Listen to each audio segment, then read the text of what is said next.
जय साथियों, मैं अमन कुमार सिंह अपने YouTube चैनल अमन स्टडी क्लासेस से आपका तो पहले स्वागत करता हूं। और सभी मित्रों को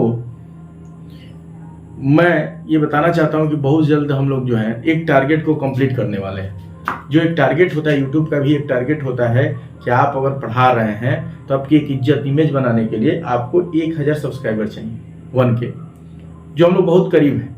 और मैं जानता हूं कि आप लोग ऐसे ही साथ बना करके बहुत जल्दी इसको कंप्लीट भी करेंगे।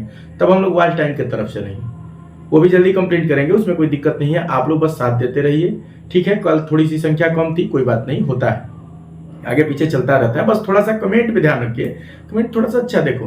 कहा गया है कि वह मुँह पान खियावे वह मुँह वाला, तो बोलिए सोच समझ के बात। कहने का मतलब है कि आप बस कुछ मत कीजिए, थोड़ा सा कायदे में बोला जाए, क्या बोलना है बस ये ध्यान रखा जाए। यही शिक्षा का महत्व भी होता है। शिक्षा का मतलब यही है कि आप क्या बोल रहे हैं बस ये याद रहे, आप कहाँ हैं, क्या बोले, बस ये ध्यान रखना है, बाकी कुछ नहीं। आप पढ़िए, फोकस कीजिए। और देखिए, मुझे ये है कि संख्या कम हो ज़्यादा उससे मतलब नहीं है। मुझे ये है कि अगर 2 ही बच्चा पढ़ रहा है, अगर वो बच्चा पढ़ करके कहीं एग्जाम देने जाए और वो कहे कि मैंने जो सर से पढ़ा था वो क्वेश्चन आया और मैं किया सही, तो वही मेरे लिए बहुत बड़ी बात है, ठीक है। इसे घबराना नहीं है, ठीक है। बच्चे हैं, धीरे धीरे आ जाएंगे, ठीक है। थोड़ा सा सही ट्रैक पे आने में समय लगता है, गलत ट्रैक पे बहुत जल्दी आदमी जाता है, ठीक है। सही ट्रैक पे आने में काम समय लगता है, तो घबराना नहीं है, आ जाएंगे, ठीक है। चलिए, अब हम लोग आगे का क्लास कंटिन्यू करेंगे। तो आगे का क्लास कंटिन्यू करने के लिए हम जो है अलंकार हम लोग पढ़े थे, ये पढ़े थे जी, हाँ। थोड़ा सा मैं रिवीजन करा दे रहा हूँ, घबराना नहीं। उसके बाद हम लोग आगे बढ़ेंगे, रिवीजन करा करके मैं खुद आगे बढ़ूंगा, आपको घबराना नहीं, ठीक है। थोड़ा सा रिवीजन करा देंगे। अगर मैं रिवीजन करा दूंगा तो आपका कल का जो है सब रिवीजन हो जाएगा। क्या था, हम लोग कल जो पढ़े थे, पहले पढ़े थे अलंकार की, अलंकार अलंकार में हमने पढ़ा था कि अलंकार क्या होता है। तो अलंकार होता है जो काव्य की शोभा बढ़ाते हैं, जो काव्य की शोभा बढ़ा दे, सुंदरता बढ़ा दे या चमत्कृत कर दे, ठीक है। शब्द थोड़ा सा प्रयोग रखा जाता है। तो अगर शोभा बढ़ा दे रहा है, सुंदरता बढ़ा दे रहा है, तो उसको हम क्या कहते हैं, अलंकार कहते हैं। क्या कहते हैं, अलंकार कहते हैं। बोलो, समझ में आ गया ना, अलंकार कहते हैं। अब जो है ये अलंकार जो है टूटता है कितने भागों में, हमने बताया था 3 भागों में बता दिया था कि पहला है शब्दालंकार, शब्दालंकार है। दूसरा जो है अर्थालंकार है, अर्थालंकार हो गया। और तीसरा हम जो है उभयालंकार मानते हैं, उभयालंकार।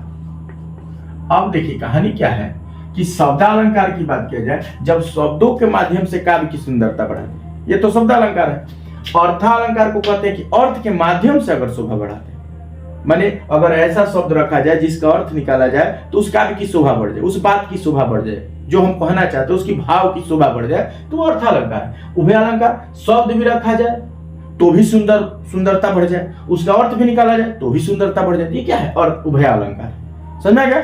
चलिए, अब उसके बाद हमने पढ़ा था कि ये क्या था भाई, 3 भागों में टूटता है। कौन कौन, अनुप्रास,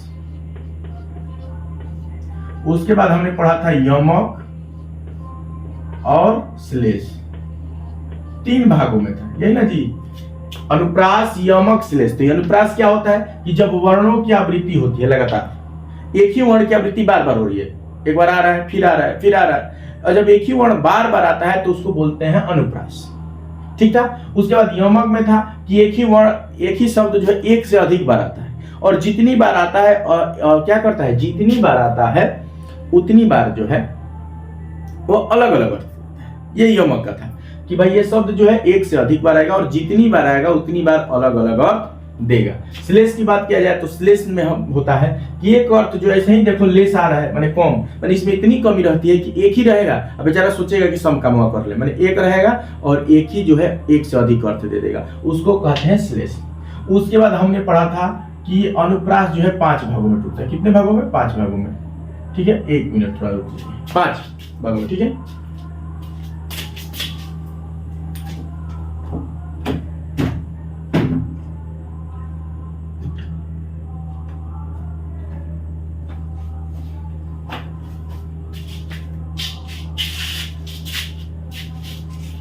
अब चलिए, इसको हमने पढ़ा था अनुप्रास 5 भागों में। कौन कौन, तो हमने पढ़ा था 6 का अनुप्रास, 6 का अनुप्रास। इसको पढ़ा था हमने वृत्य अनुप्रास। उसके बाद हमने पढ़ा था लाटा अनुप्रास, लाटानुप्रास।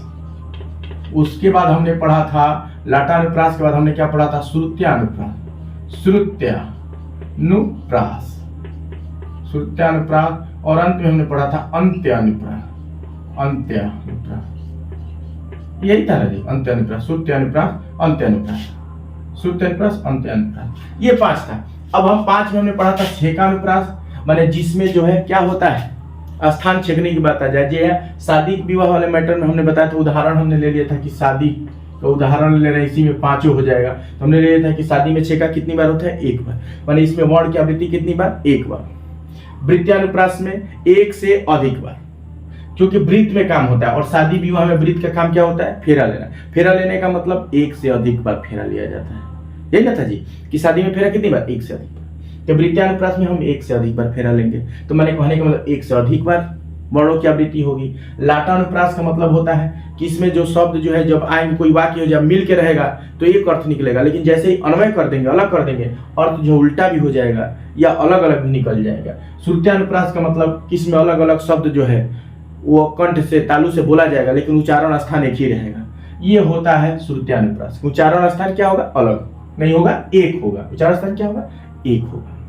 अंत्यानुप्रास की बात करें, मैंने इसमें अंत क्या होता है, एक ही हो जाता है, मैंने राइमिंग वर्ड आ जाता है, जिसको हिंदी में तुक कहते हैं। जैसे रघुपति राघव राजा राम, पतित पतावन सीताराम। बोलो, यही ना था, कल हम लोग यही पढ़े थे। अब हम लोग यमक को आज तोड़ेंगे और श्लेष को तोड़ेंगे, ठीक है। अब थोड़ा सा चलिए यमक और श्लेष को लेकर चलते हैं। तो यमक और श्लेष के बारे में हम लोग पढ़ते हैं। आप सुनिए, यमक की बात किया जाए, यमक ना जी, चलिए यमक। अब वह यमक क्या होता है कि यमक यह होता है कि इसमें जो शब्द होंगे, एक ही शब्द जो है 1 से अधिक बार आएगा। इसमें क्या होता है कि इसकी परिभाषा है कि इसमें एक शब्द जो है 1 से अधिक बार आएगा, और जितनी बार आएगा उतनी बार अलग अलग अर्थ देगा। चलिए इसकी परिभाषा लिखिए कि इसमें इस अलंकार में, चाहे ये भी लिख सकते हैं, हाँ, कि इस अलंकार में, इस अलंकार में एक शब्द एक से अधिक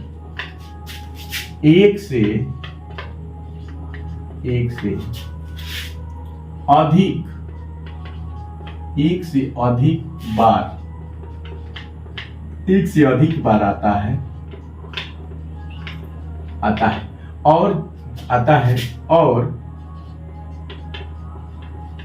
जितनी बार आता है, और जितनी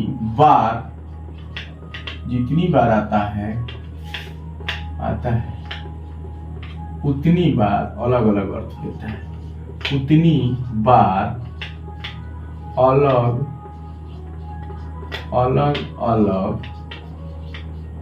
अलग अलग अर्थ देता है। यही तो है कि इस अलंकार में एक शब्द जो है 1 से अधिक बार आएगा, ठीक है। एक शब्द क्या होगा, एक ही शब्द जो है, एक शब्द 1 से अधिक बार आएगा।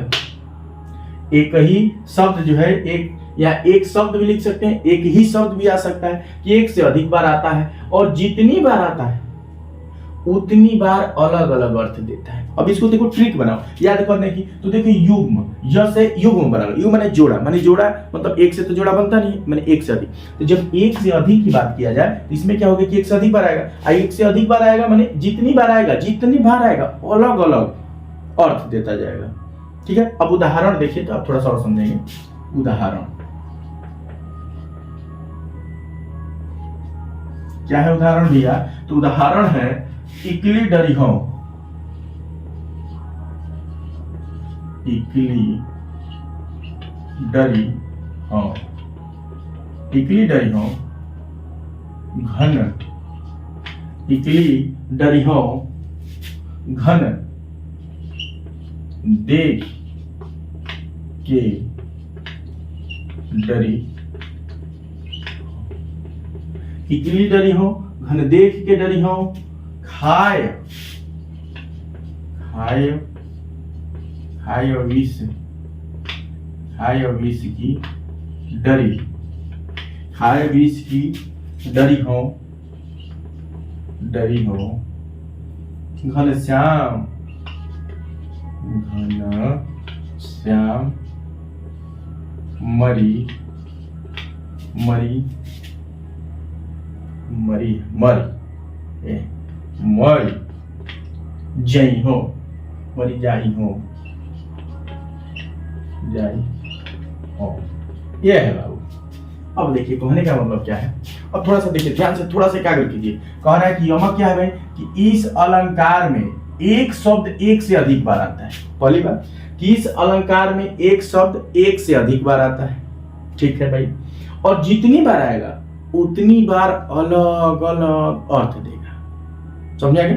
यमक क्या होता है कि एक शब्द एक से अधिक बार आएगा, ठीक है भैया, 2 बार आएगा, 3 बार आएगा, 4 बार आएगा, 5 बार, माने ये फिक्स नहीं है कि कितनी बार आएगा, लेकिन ये फिक्स है कि एक से अधिक बार आएगा, ठीक है भाई। और जितनी बार आएगा अलग अलग अर्थ देगा, ये फिक्स है कि जितनी बार आएगा अलग अलग अर्थ देगा। और भाई अब समझ में आ गया कि भाई इसमें क्या होता है कि एक शब्द जो है एक से अधिक बार आएगा और जितनी बार आएगा अलग अलग अर्थ देगा। अब यहाँ देखिए उदाहरण कह रहा है, हमने उदाहरण भी 11 के बुक से है, 12 के बुक से है। इसमें क्या है, हमने बुक से इसलिए उठा रहा है, देखो एग्जांपल अलग से भी दे सकते हैं, कोई दिक्कत नहीं। बुक का इसलिए उठा रहा है कि कोई मान लो बुक में पूछ ही दिया या बुक में दिया है तो संभावना ही रहती है कि आपके बुक से ज्यादा पूछेगा पेपर में, पहली बार। और मैं ये 9, 10, 11, 12 या 12 से बाहर के भी देखिए, हमने जब आपको रस वाले में प्रैक्टिस सेट कराया था, आपका अलंकार का भी प्रैक्टिस सेट कराएंगे घबराने में, तो हमने जब रस का प्रैक्टिस सेट कराया था तो आपको हमने एक चीज बताया था। क्या बताया था आपको ध्यान नहीं है? हमने बताया था उसमें क्वेश्चन जब मॉडल पेपर कराया तो उसमें देखना हमने पुलिस की कराया, रेलवे की कराया, तो उसमें देखो रस का जो है अगर कहीं पूछ दिया था दोहा, कहीं कुछ दे दिया था और पूछा था कि इसमें कौन सा रस है, तो वो 11 का ही बुक उठा लिया था, किसी के 10 ही में से उठा, यही सब में से आता है, कहीं अलग से नहीं आता है बाबू, ठीक है, ये ध्यान रखना है। तो कह रहा है इकली डरियो घन देख के डरियो, खाए विष की डरियो घन श्याम मर जइयो। देखिए ये क्या है, इसमें कह रहा है कि राधिका जी जो है, कृष्ण भगवान जब चले जाते हैं और चाह करके वहां से आते भी नहीं है, ना संदेशे भेजते हैं, खबर नहीं, कह के तो गए थे कि हम आ जाएंगे एक पखवाड़े में, 15 ही दिन में आ जाए, लेकिन आते नहीं है। अब राधिका जो है वो क्या करे कि इकली डरी हो, तो देखो यहां डरी माने क्या होता है, यहां डरी माने होता है पड़ी हुई, पड़ी हुई, ठीक है भैया।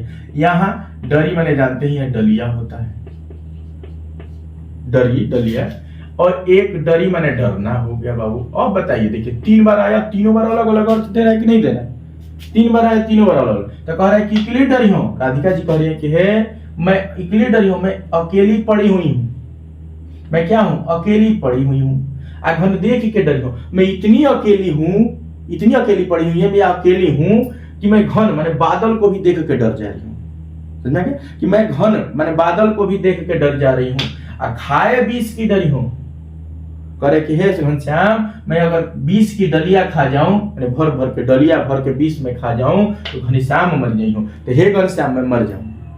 लोग नहीं कहते हैं कि भाई अगर नहीं आएंगे तो हम ये कर लेंगे वो कर लेंगे, उसी तरह वो कह रही हैं कि मैं क्या हूं, अकेली पड़ी हुई हूं, कि हे प्रभु मैं अकेली पड़ी हुई हूं, अब मैं इतनी अकेली हूं कि बादल घन को भी देख के मैं डर जा रही हूं। और खाए 20 की डलिया, अगर मैं 20 की डलिया खा लिया, मैंने 20 की डलिया भर जहर खा लिया, 20 खा लिया, तो घनश्याम मर जाऊं, हे प्रभु हे घनश्याम मैं क्या करूंगी, मर जाऊंगी। बोलो समझ में आ गया? ये कंडीशन समझ में आ रहा है ना? चलिए इसको एक काम कीजिए, अब नोट कर लीजिए, फिर आगे बढ़ते हैं थोड़ा सा समझ के, ठीक है? नोट कर लीजिए।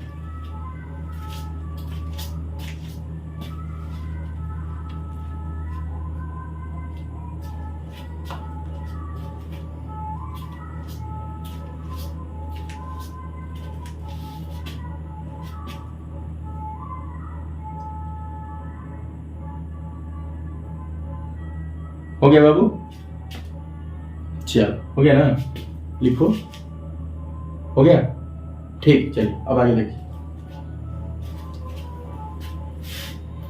यमक तो हो गया, अब चलिए आगे दूसरे वाले पे चलते हैं।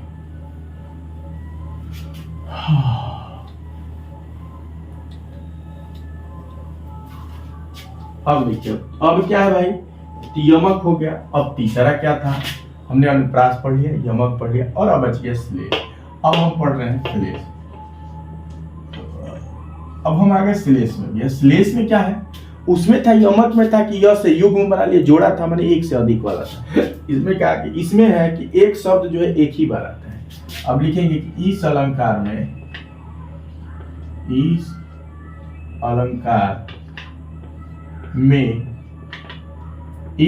कोई एक शब्द एक ही बार आता है। कोई शब्द एक ही बार आता है और एक से अधिक अर्थ देता है।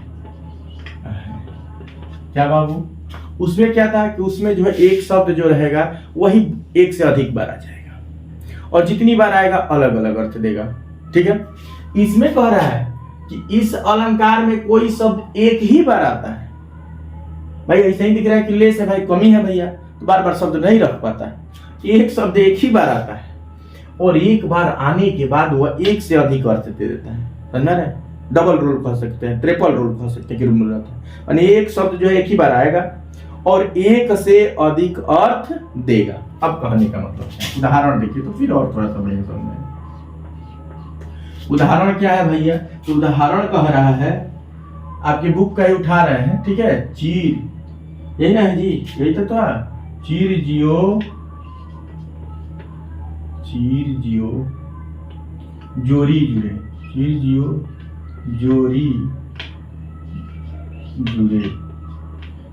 जोरी जुड़े, क्यों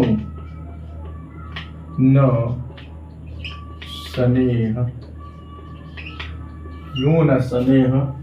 गंभीर, क्यों न स्नेह गंभीर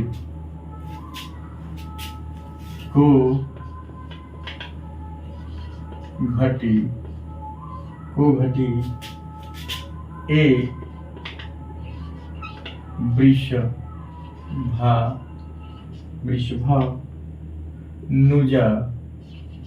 वृषभानुजा ए हल धर ये है बबुआ, आपका है बबुआ।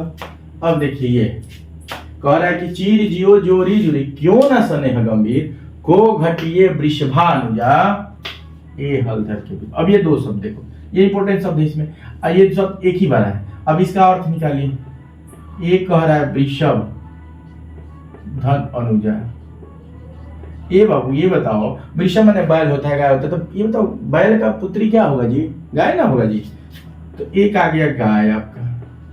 अगर फिर तोड़ रहे हैं वृषभान, अब वृषभान प्लस अनुजा, ये बाबू ये बताइए, वृषभान जो थे राधा के पिता थे, तो राधा के पिता की पुत्री जो होगी क्या होगी, राधा ना होगी जी, ये राधा हो जाएगी। और दूसरे में क्या हो जा रहा है, राधा हो जा रहा है। अब देखिए यहाँ हलधर, तो हल को कौन धारण करता है भाई, तो हल को धारण करता है बैल, यही ना करता है जी। और एक और हलधर के वीर, और हल को धारण करने वाले वीर एक और है, कौन है, तो बलराम भी, बलराम जी है ना जी। तो देखो दो हो गया कि नहीं हो गया। तो इसमें कह क्या रहा था कि इसमें कह रहा था कि इस अलंकार में कोई भी शब्द एक ही बार आता है। कितनी बार आता है, एक बार। इसमें कोई भी शब्द एक ही बार आता है, यानी कोई ऐसा शब्द रहेगा जो एक ही बार आएगा लेकिन एक से अधिक अर्थ देगा। कितनी बार, एक से अधिक अर्थ देगा। ये इसकी प्रमुखता है, ये इसका पहचान। अब यहाँ का चीर जोरी जुड़े, क्यों ना स्नेह गंभीर को घटिए वृषभानुजा, ये हलधर के बेटे, यहाँ वृषभानुजा, वृषभान प्लस अनुजा, तो वृषभान प्लस अनुजा होगा तो राधा होगा। वृषभधन अनुजा होगा तो गाय हो जाएगा, या गाय हो जाएगा। हलधर के भी, तो हल को धारण करते हैं बैल भी करते हैं, और हल को धारण कौन करते हैं, बलराम भी करते हैं। तो दो हो गया कि नहीं होगा। तो ये होता है श्लेष। अब नोट कर लीजिए, फिर आगे बढ़ते हैं। अब हम लोग शब्द अलंकार की तरफ, खत्म हो गया, अब अर्था की तरफ चलेंगे।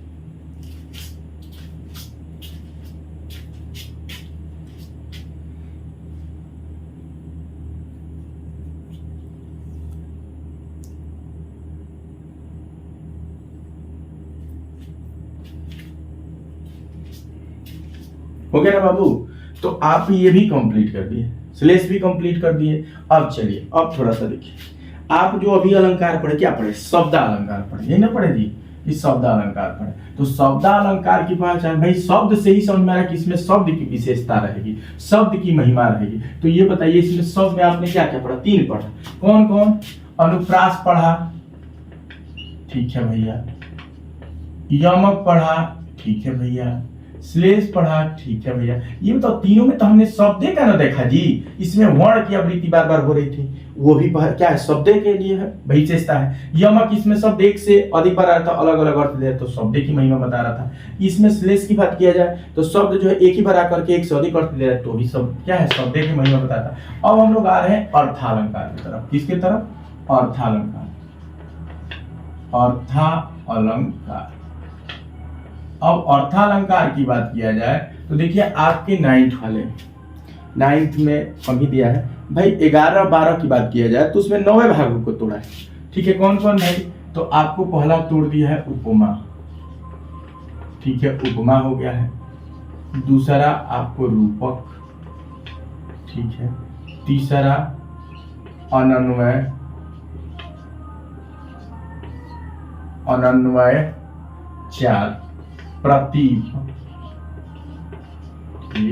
5 दृष्टांत, दृष्टांत, दृष्टांत, दृष्टांत हो गया 6 नंबर, अनन्वय हो गया, प्रतीक, दृष्टांत। और 6 नंबर अब अगर हम ले लें तो क्या ले सकते हैं? भ्रांतिमान संदेह। तो हमने पहले ले लिया संदेह अलंकार। ये सब क्या क्या अलंकार बढ़ा सकते हैं? रूपक अलंकार, अलंकार, यहाँ उपमा अलंकार, ठीक है, अनन्वय अलंकार। अब देखो इसमें कोई नहीं, ये तो अर्थालंकार में तोड़ ही रहे हैं तो कोई दिक्कत नहीं है, क्या बढ़ाना है? प्रतीक हो गया, दृष्टांत हो गया, संदेह हो गया, भ्रांतिमान हो गया, भ्रांतिमान, ठीक है। और 8वां नंबर की बात किया जाए, भ्रांतिमान हो गया। 8वां की अतिशयोक्ति,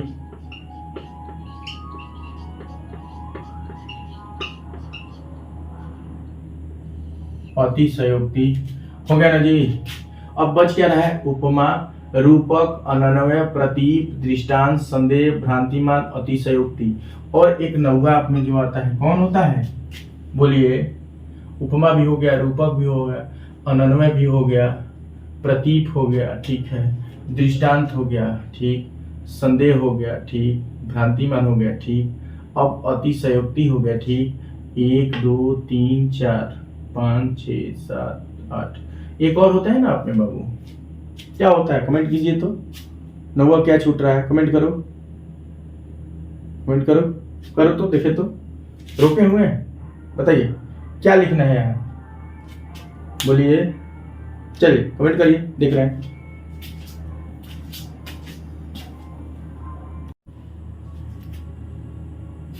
हाँ क्या था भाई?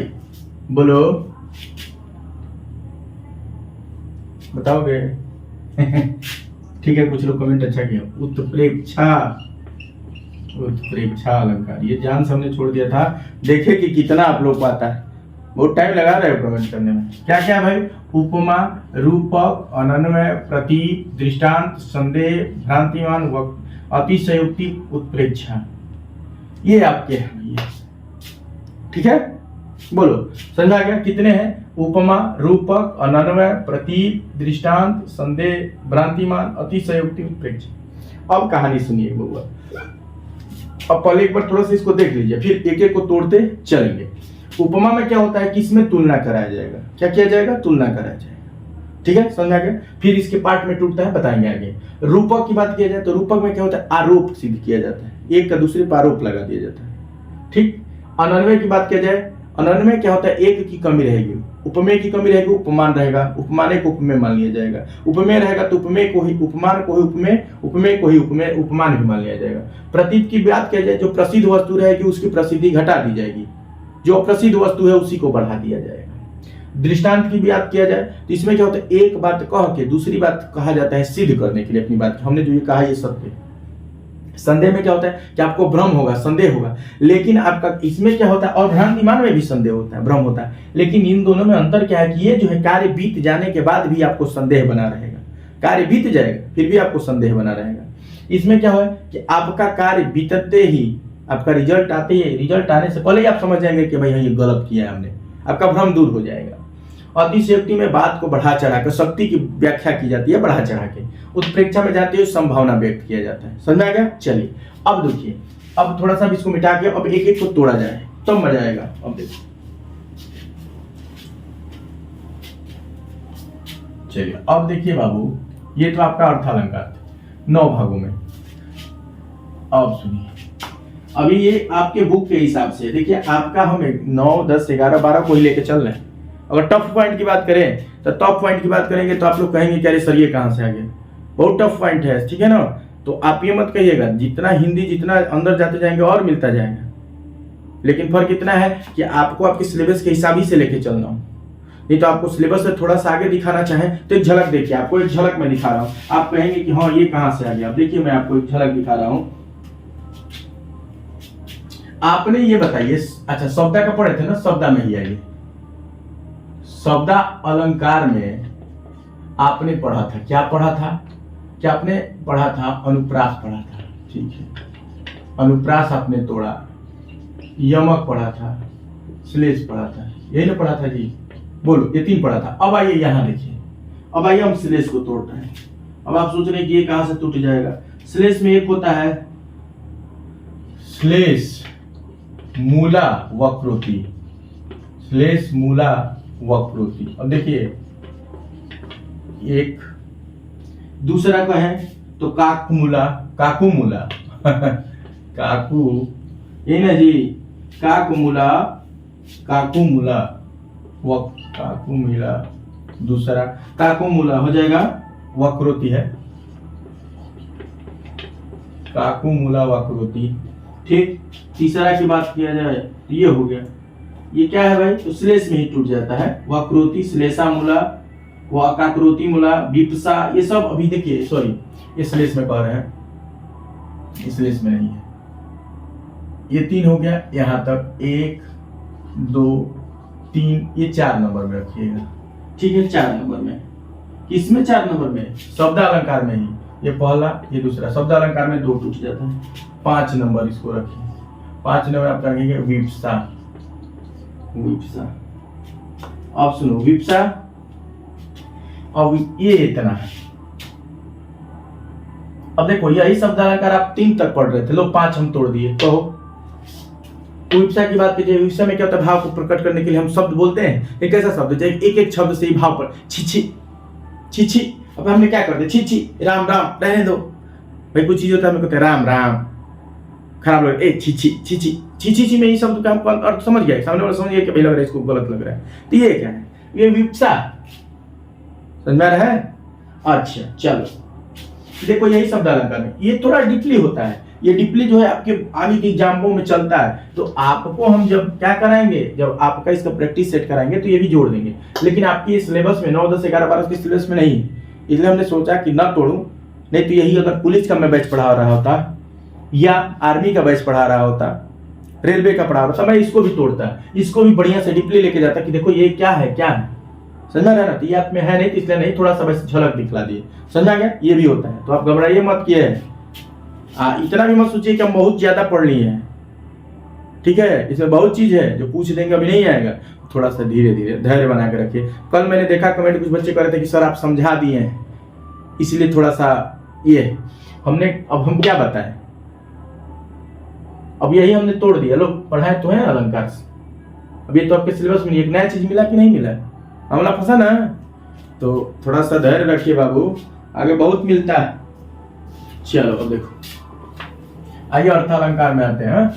अर्थालंकार की बात किया जाए तो अर्थालंकार में हम पहला लेते हैं उपमा। उपमा में क्या होता है, एक वस्तु की दूसरे से तुलना कराई जाती है, एक वस्तु की दूसरे से तुलना कराई कराई जाती है। यही तो है जी कि एक वस्तु की क्या की जाएगी, दूसरे से तुलना कराई जाएगी। समझ में आ गया? अब चलो, एक वस्तु की दूसरे से तुलना कराई जाती है, ये उपमा होता है। अब उपमा कितने भागों में टूटता है? तो उपमा की बात किया जाए तो उपमा कितने भागों में टूटता है बताइए, कौन बताएगा? बोलिए। ये आपका उपमा हो गया। अब जो है ये उपमा यहां आ रहा है, तो अब आपका ये उपमा जो है कितने भागों में? 4 भागों में टूट गया क्या? पहला हो गया उपमेय, उसके बाद उपमान, 3 नंबर साधारण गुणधर्म और 4 नंबर वाचक शब्द। 4 भागों में टूट जाता है। बोल, यही 4 भाग, ठीक है। अब थोड़ा सा इंक डाल रहे हैं, ये 4 भागों में टूटता है। अब देखिए,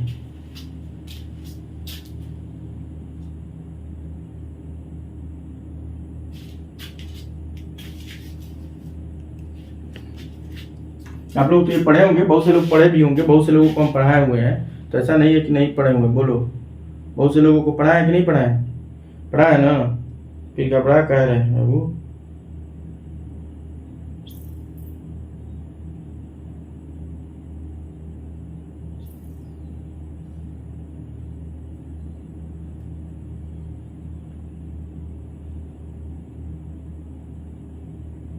चलिए अब देखिए, आगे बढ़ते हैं।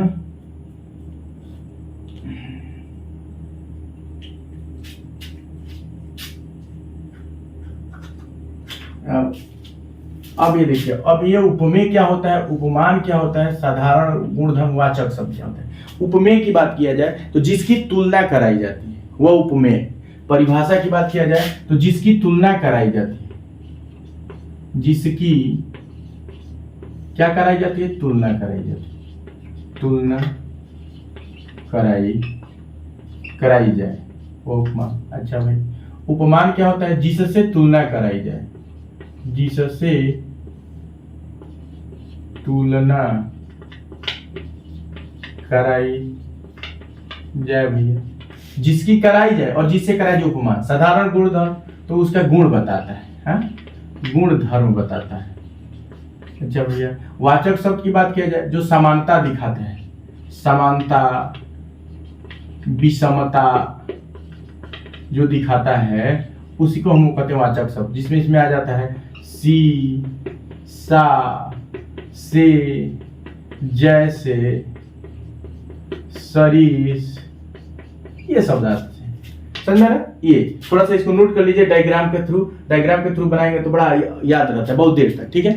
फिर जल्दी नोट कीजिए, फिर थोड़ा सा एक एग्जांपल देंगे तो समझ में आ जाएगा।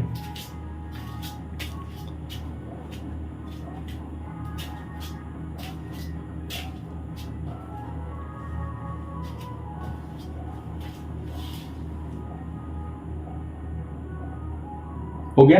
चलिए अब देखिए,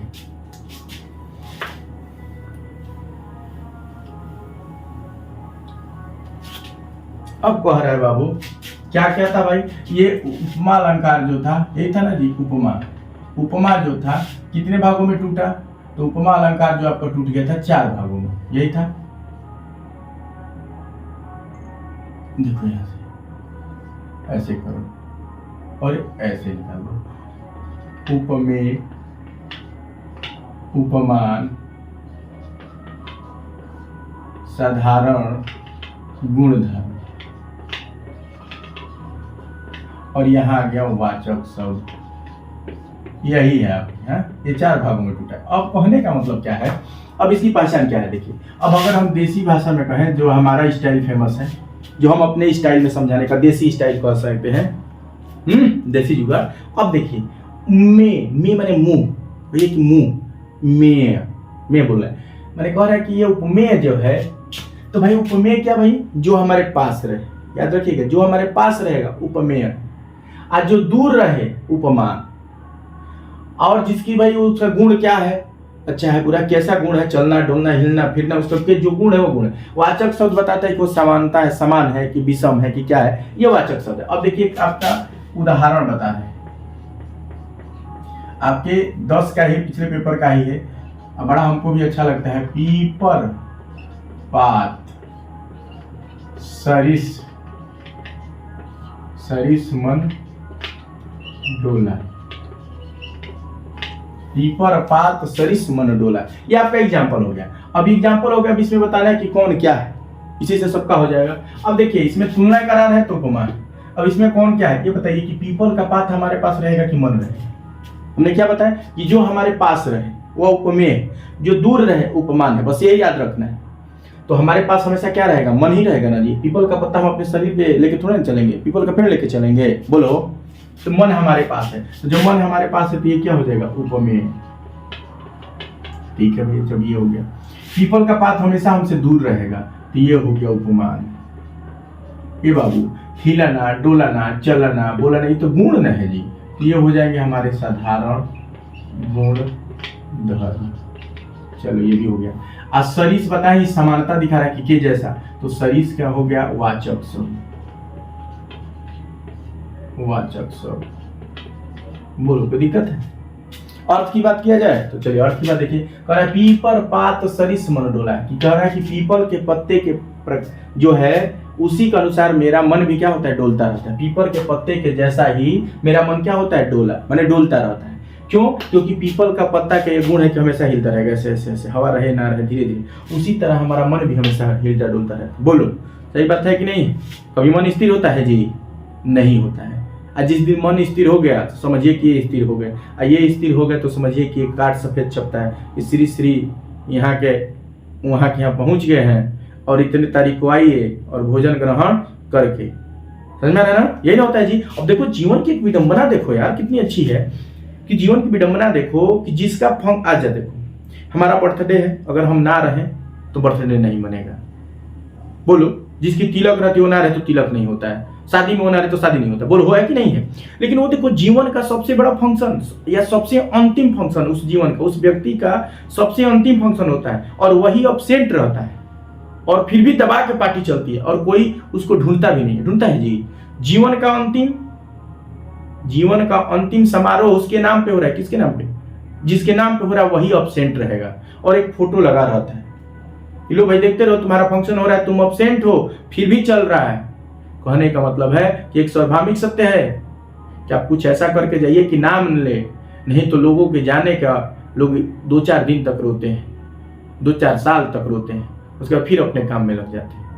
बड़ी जीवन की एक अच्छी भी है कि लोग बहुत जल्दी भूल जाते हैं, और ये अच्छी भी है, अगर नहीं भूलता आदमी तो पागल हो जाता है। समझा रहा है ना? तो समझ लीजिए कि क्या है भाई, कि जिस व्यक्ति का फंक्शन होता है वही अपसेंट रहता है और कोई ढूंढता भी नहीं है। ढूंढता है जी कोई कि भाई कहाँ गए? ढूंढेंगे तो लोग तो ढूंढते ही नहीं है कि भूत के खोजब मर गिला क्यों ना खोजे। बोलो ये नहीं बाजी, तो ये होता है। अब ये देखिए तो ये कह रहा पीपल के पत्ते के जैसा मेरा मन डोलता रहता है, ये डोलता है। अब इसमें पीपल जो है दूर होता है तो उपमान हो गया, हमारे पास मन होता है तो उपमेय होता है। तो मन ही की ना तुलना करा जा रहा पीपल के पात से, और जो गुण है साधारण गुणधर्म उसका डोलना है भाई। के जैसा माने वाचक शब्द है, नोट कर लीजिए फिर आगे बढ़ते हैं।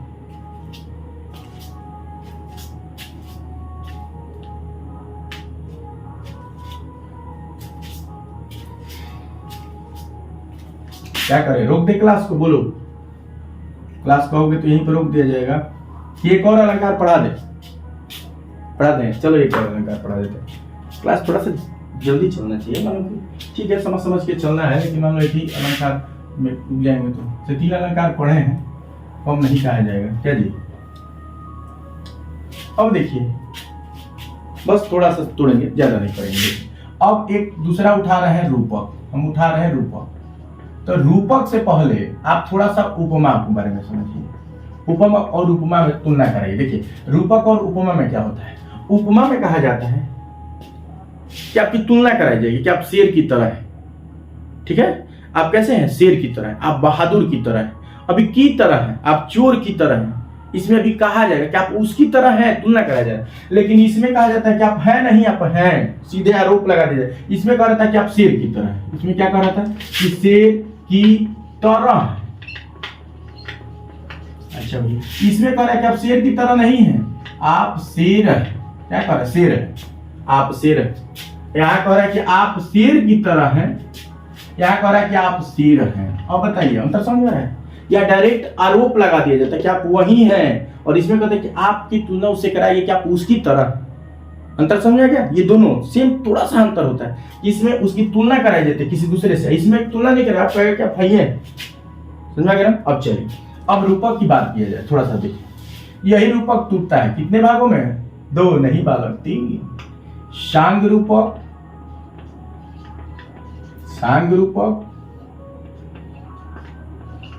निरंग रूपक, सांग रूपक, निरंग रूपक और पारंपरिक। पारंपरिक 3 भागों में टूट गया। और सांग रूपक क्या होता है? जिसमें पूरी तरह से आरोप सिद्ध हो जाए, पूरी तरफ से क्या हो जाए? आरोप सिद्ध हो जाए, सांग रूपक। जैसे कुछ लोग मान लो कि देखो, थोड़ा सा देसी भाषा में एग्जांपल बता रहे हैं, थोड़ा जल्दी समझ में आता है कि अगर कोई कहते हैं कि भाई जन्मते बहिर, वो जन्मते गूंगा है, जन्मते बहरा है, तो मैंने उसका मतलब ठीक नहीं हो पाएगा, उसका चांस एकदम ना के बराबर है। ये सांग रूपक, मैंने पूरी तरह से उस पर आरोप लगा दिया गया। जैसे आपने 10 में एक था ना कि बाल पतंग वाला था, क्या था कि आपने एक जो है एग्जाम्पल आपने पढ़ा था, 10 में आपने पढ़ा था, याद कीजिए। उदित उदय गिरि मंच पर रघुवर बाल पतंग बिकसे संत सरोज सब हर से मृतक भिंग। कहने का मतलब है कि जब राम जी जो है मंच पे चढ़ते हैं, सब लोग वहां खुश हो। पूरी तरह से लगा दे कि यही आए। तो अब देखिए, चलिए देसी भाषा नहीं आते हैं, चलो। जो पूरी तरह से आरोप सिद्ध कर दिया जाए, आरोप लगा दिया जाए कि भाई जन्मते बहिर है, जन्मते चोर है, जन्मते हई है, वो सुधरी ना, वो सिद्ध मान लिया जाता है, को नहीं सुधर सकता। ये सांग रूप है। निरंग रूपक की बात किया जाए तो माने ये अभी क्या है कि सीख रहा है भाई, क्या भाई चोर के साथ रहते रहते चोरी सीख रहा है। इसमें कहा जाता है कि भाई चोर के साथ रह के चोर हो गई। तो इसको अगर चोर के साथ हटा करके किसी पढ़ने के साथ लगा दी जाती है, पढ़ने लगेगा। यही ना जी, डरपोक के साथ रहते रहते डरपोक हो गया, तो बहादुर के साथ रखेंगे तो बहादुर हो जाएगा। ये निरंग रूपक है। पारंपरिक में क्या होता है? कारण होता है, किसी भी कार्य हो रहा है उसके पीछे कारण होता है। भाई बच्चा रो रहा है, काहे रो रहा है भैया? इस पर आरोप लगा दिया कि बच्चा रो रहा है। अरे काहे रो रहा है? तो भाई उसको भूख लगा, तो उसको खाना मिल जाएगा तो चुप हो नहीं हो जाएगा जी। तो ये क्या है?